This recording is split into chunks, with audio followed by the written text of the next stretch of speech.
Queridos irmãos e irmãs, que a graça e a paz do nosso Senhor Jesus Cristo estejam com todos vocês. Amém. Vamos orar mais uma vez? Pai amado, Pai querido, muito obrigado por estarmos aqui na Tua casa. Muito obrigado, ó Deus, pelo privilégio que é poder louvar e adorar o Teu nome, Senhor. E agora, Pai, nós queremos te clamar que o Senhor fale a cada um de nós com a ministração da Tua palavra. Que o Senhor fale à igreja que aqui está, Teu povo, Senhor, que aqui está reunido em adoração. Fala, Senhor, para cada um de nós, com a exposição da Tua palavra. Pedimos isso no nome de Jesus. Amém. Amém.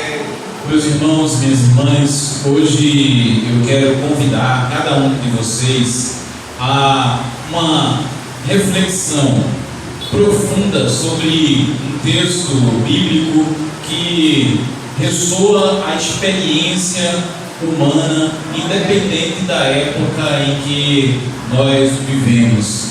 Esse texto lido de Isaías 40 até o versículo 21 é um trecho da palavra de Deus que fala a respeito de algo que é muito humano, que é a nossa fraqueza, que é o nosso cansaço. Mas, acima de tudo, o texto fala a respeito da inesgotável força e da fidelidade do nosso Deus. Podemos dizer que esse texto, ele começa com um grito de desespero, um grito de desânimo por parte do povo de Deus. Apenas para introdução, para entendermos um pouco do contexto, Israel, ele estava longe da terra prometida, ele estava longe de Canaã, eles estavam cativos na Babilônia, uma terra distante, e lá eles se encontravam em uma situação tal de angústia que eles dão esse grito de desânimo, um desabafo que é registrado pelo profeta Isaías no versículo 27 do capítulo 40. Israel estava queixando-se a respeito da situação deles diante de Deus. Isaías ele escreve: por que dizes, ó Jacó, e falas, ó Israel, o meu caminho está escondido ao Senhor, e o meu juízo passa despercebido ao meu Deus. Meu irmão e minha irmã, essa era a voz de um povo cativo. Essa era a voz de um povo que se sentia esquecido. Era a voz de um povo que sentia-se abandonado por Deus em meio aos problemas que eles estavam vivendo, em meio à dor e ao sofrimento deles.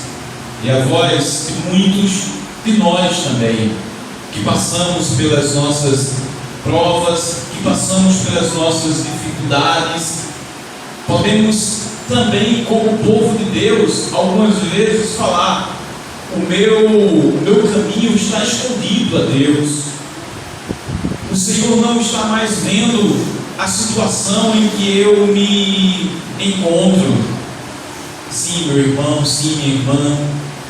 Podemos também gritar esse grito de desânimo que gritou o povo de Israel. Seja uma dificuldade financeira que nós estamos enfrentando, que parece não ter fim, seja uma doença que vai minando as nossas energias, ou um relacionamento em crise, uma batalha pessoal que ninguém mais conhece.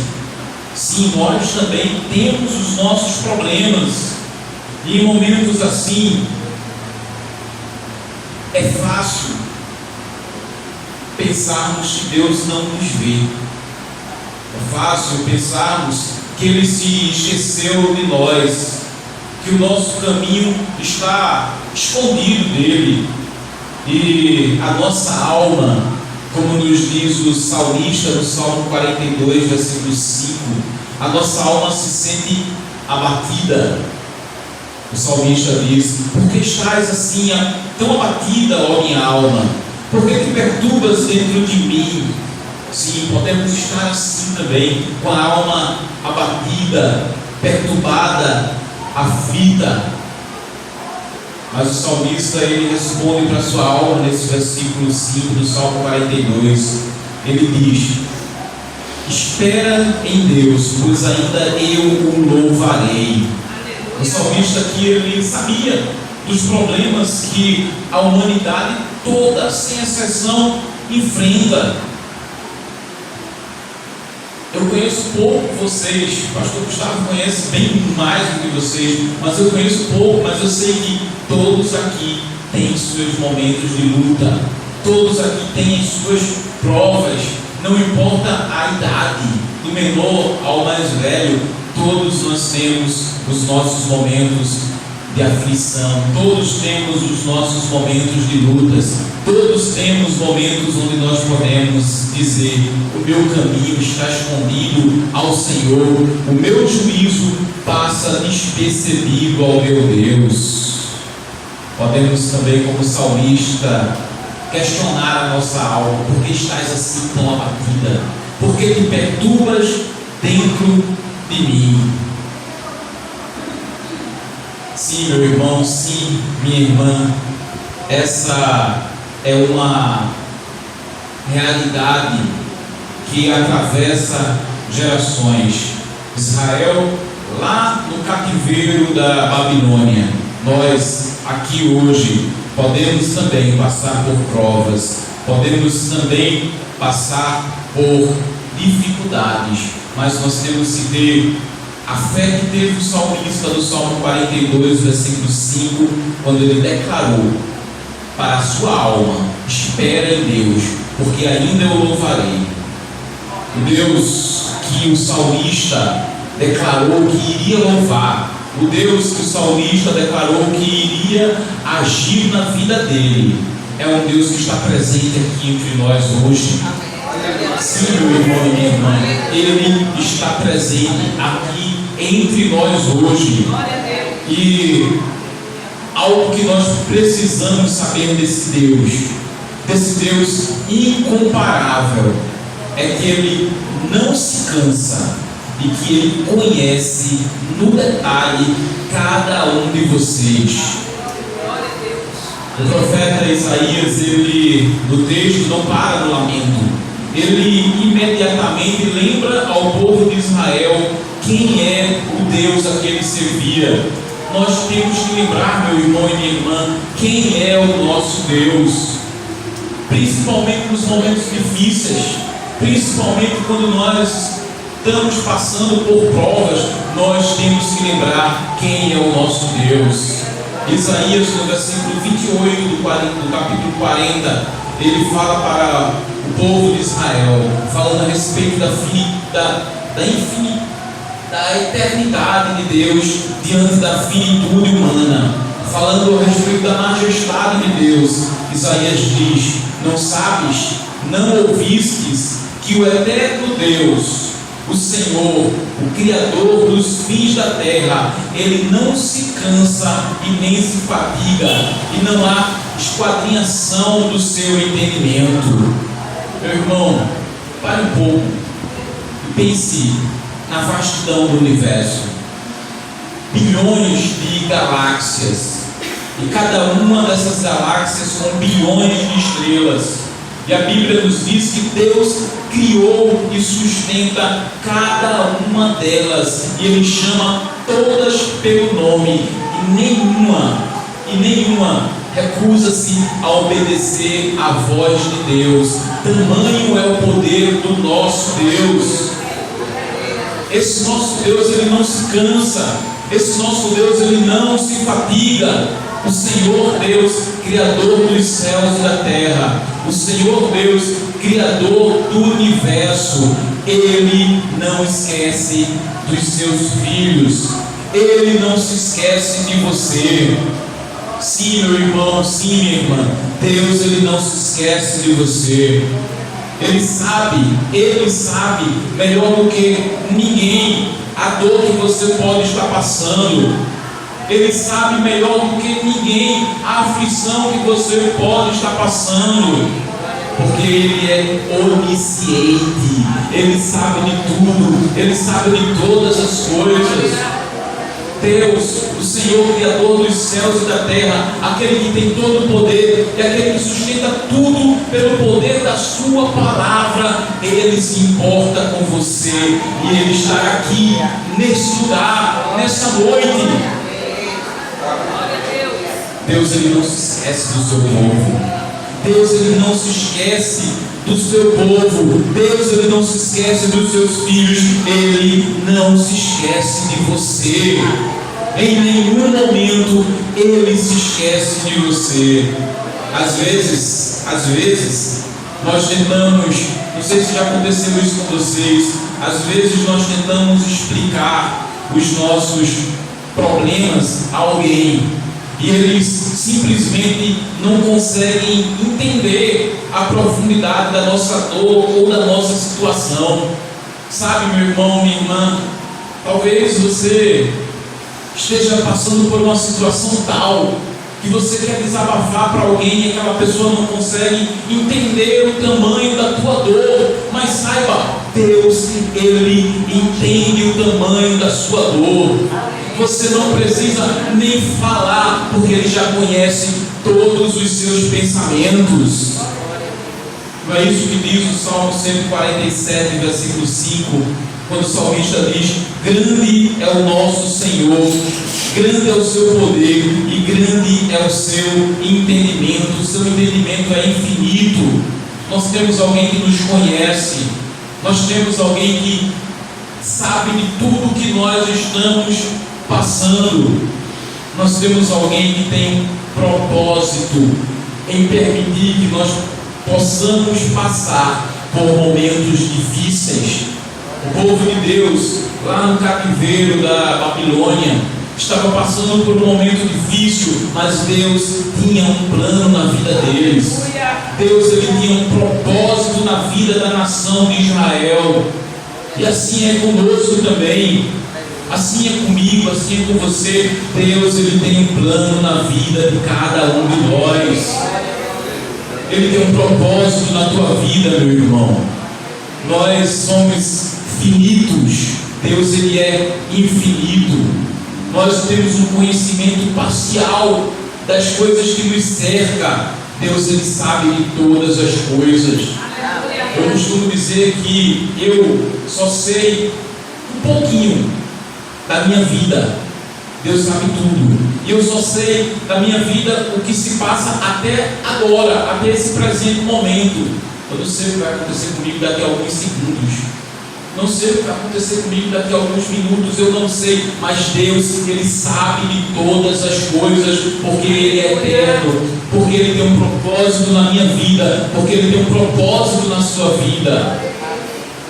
Sim, meu irmão e minha irmã, às vezes passamos por provas, às vezes passamos por lutas, mas Deus, Ele está no controle, e Ele não tira os olhos de nós.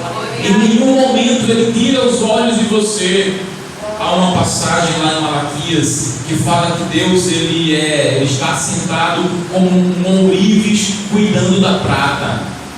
E eu fico refletindo, meditando nessa passagem, onde o profeta ele usa a figura de um ourives e diz que Deus é como esse ourives que está trabalhando um metal precioso, para que possa limpar as impurezas daquele metal precioso. E sabe como é que o ourives realiza o seu trabalho? Ele senta em frente ao fogo e ele coloca aquele metal no fogo para que todas as impurezas saiam daquele metal.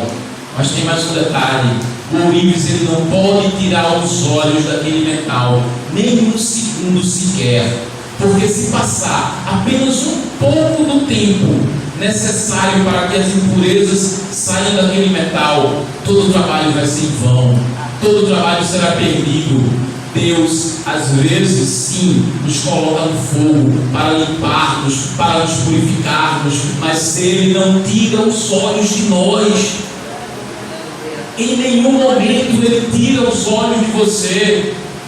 Estamos no fogo, mas Deus está lá, olhando o tempo inteiro e cuidando da minha vida e da tua vida. E sabe, meu irmão e minha irmã, quando o trabalho do Ourives está completo,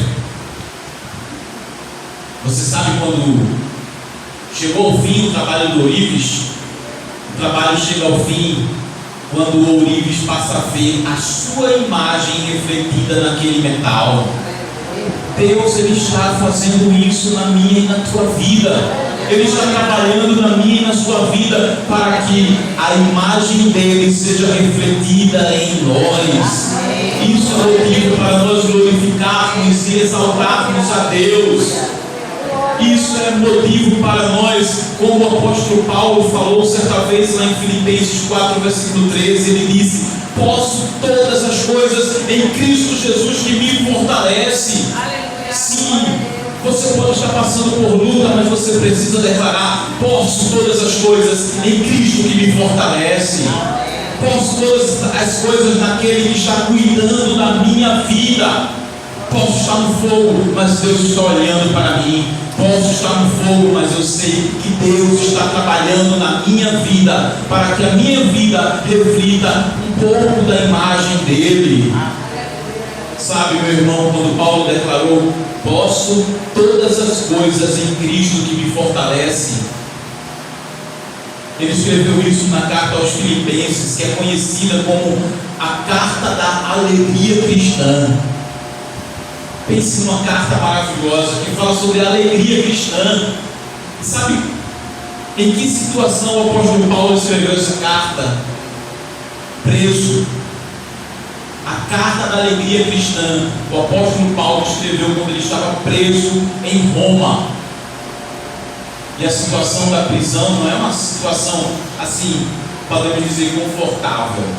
Nunca é. Mas naquela época, o apóstolo Paulo, ele estava numa masmorra. É isso onde ele se encontrava. Ele estava numa masmorra onde ele não tinha acesso à luz do sol, onde ele não podia nem ficar erguido, ele tinha que ficar acocorado, porque a masmorra era pequena. Se ele se levantasse, ele batia a cabeça. E ele precisava da ajuda dos irmãos que fossem para ir até ele, para levar donativos, para levar a oferta para ele. E é nesse contexto que o apóstolo fala: posso todas as coisas em Cristo Jesus que me fortalece. Aleluia. Paulo sabia que Deus estava trabalhando na vida dele. Paulo sabia que os momentos difíceis que ele estava passando eram momentos onde Deus estava trabalhando na vida dele. Por isso ele declara: posso todas as coisas em Cristo que me fortalece. Há um versículo muito conhecido do apóstolo Paulo, onde ele diz que todas as coisas cooperam para o bem daqueles que amam a Deus. E esse versículo, todas as coisas, não são apenas os bons momentos, não, são os momentos difíceis também. Todas as coisas cooperam para o bem daqueles que amam a Deus. Israel estava ali na Babilônia, cativo, preso. Eles não estavam entendendo no momento o porquê daquilo. Sim, nós também podemos estar passando por momentos difíceis e não estarmos entendendo o porquê disso. Mas saiba nessa noite, Deus, Ele tem um propósito. Deus, Ele tem um plano na tua vida. E os planos de Deus para nós são planos de bem e não de mal. Planos de nos dar um futuro e uma esperança. Meu irmão e minha irmã, Israel foi liberto do cativeiro na Babilônia. Sabia que Israel era uma nação idólatra? Israel era uma nação que constantemente desobedecia a voz do Senhor, o mandamento do Senhor. Por isso eles foram para o cativeiro. Por isso eles precisaram passar pelo cativeiro na Babilônia. Deus trabalhou na vida do povo. Deus trabalhou na vida de Israel de tal forma que hoje, apesar de todos os problemas da nação de Israel, hoje ela é uma nação que adora apenas a Deus. A idolatria foi varrida da nação de Israel por causa da obra que ele fez na vida daquela nação. Meu irmão, minha irmã, Deus trabalha na minha vida, Deus trabalha na sua vida.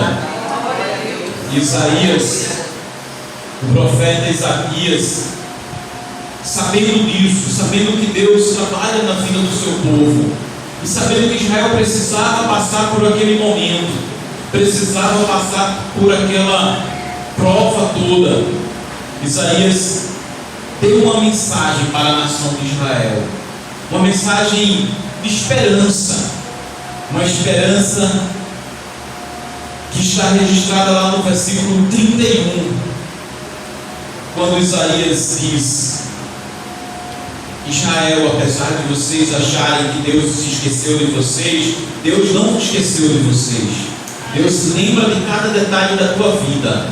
E saiba de uma coisa, Israel, era como se Isaías estivesse dizendo isso no versículo 31: os que esperam no Senhor renovarão as suas forças, subirão com asas como águias, correrão e não se cansarão, caminharão e não se fatigarão. Essa foi a promessa de Isaías para a nação de Israel, uma nação que estava ali cabisbaixa, sofrendo, reclamando dos problemas que eles estavam enfrentando. Isaías diz: espera no Senhor. Essa é a chave para experimentar a renovação de Deus.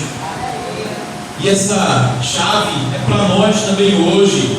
Espera no Senhor, minha irmã, espera no Senhor, meu irmão, porque Ele pode renovar a tua força, porque Ele pode te dar um novo ânimo.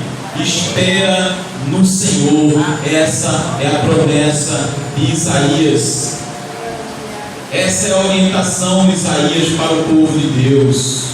Mas esperar no Senhor não é ficarmos de braços cruzados, esperando que a promessa de Deus se cumpra na nossa vida.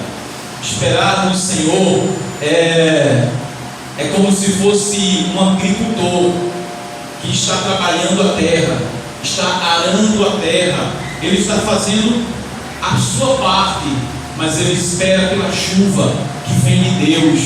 Ele espera que Deus mande o sol para que a semente germine no tempo e de acordo com a soberania de Deus, mas Ele faz a sua parte. Então, meu irmão e minha irmã, finalizando a mensagem dessa noite, espera no Senhor, mas faça a sua parte. E o que é que nós podemos fazer enquanto eu estou esperando no Senhor? O que é que eu preciso fazer? A resposta, meu irmão e minha irmã, do que nós podemos e devemos fazer enquanto nós estamos esperando, é algo que vocês já ouviram inúmeras vezes. O pastor Gustavo certamente já falou inúmeras vezes isso aqui. O que é que nós devemos fazer enquanto esperamos no Senhor? Primeiramente, nós devemos ter uma vida de oração ativa. Você deve ler a palavra de Deus, meditar na palavra de Deus. Enquanto você está esperando, se prostre de joelho e ore ao seu Senhor. Enquanto você está esperando, medite e leia na palavra de Deus. Enquanto você está esperando, não deixe de congregar na sua igreja, porque aqui, entre os irmãos, Deus restaura as suas forças também, meu irmão e minha irmã. Enquanto você está esperando, não permita que a sua confiança seja abalada. Não permita que a sua mente se esqueça das promessas do Senhor, seu Deus.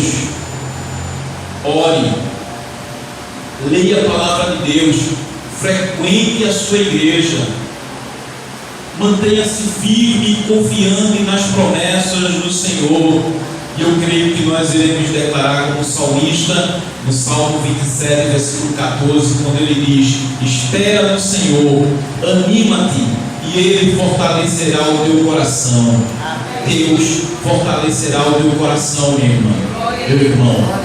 Deus fortalecerá o teu coração, porque o Senhor é bom para todos aqueles que esperam nele. O Senhor é bom para a alma daqueles que o buscam. Vamos fechar os olhos, vamos orar mais uma vez ao nosso Deus. Amado Pai, nós nos achegamos a Ti nesse momento, reconhecendo a Tua soberania e a Tua grandeza.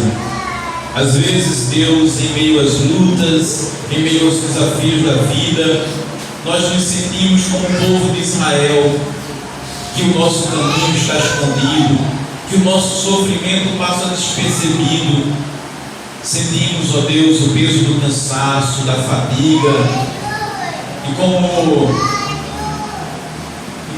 Deus, aquela nação, podemos nos angustiar com isso. Mas a Tua palavra nos diz que o Senhor não se esquece de nós. A Tua palavra nos diz que o Senhor sabe de todos os detalhes da nossa vida e que o Senhor está cuidando de cada um de nós.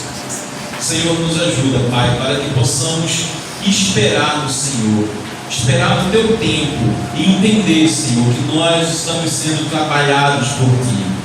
Esperar, Senhor, no Teu tempo, mas esperar, Senhor, de uma forma ativa, esperar sempre lembrando da importância de uma vida de oração, sempre lembrando da importância de uma vida de estudo e meditação na Tua palavra, sempre lembrando da importância de estar aqui na Tua casa, entre os irmãos. Ó Senhor, que nós possamos agir de tal forma, sabendo que Tu estás no controle de tudo, que Tu estás no controle de todas as coisas, e de que Tu sabes o que é melhor para cada um de nós.